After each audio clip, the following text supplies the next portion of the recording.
Here's how to convert an image to a PDF file on iPhone in 2026. If this video helps, please like and subscribe for more quick tutorials. You can turn photos into PDF files using built-in iPhone features. No extra apps needed. First, open the Photos app and select the image you want to convert. Tap the Share icon in the bottom left corner. Scroll down and tap Print. On the Print preview screen, pinch out with 2 fingers to create a PDF. Tap Share again and choose Save to Files or send the PDF using email or messaging apps. Save the image to the Files app first. Press and hold the image file. Tap Create PDF.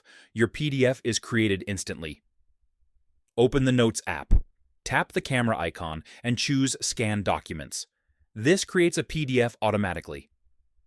PDF quality depends on image resolution. Use clear photos for best results.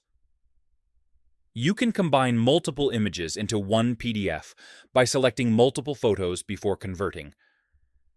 And that's it. That's how you convert images to PDF on iPhone.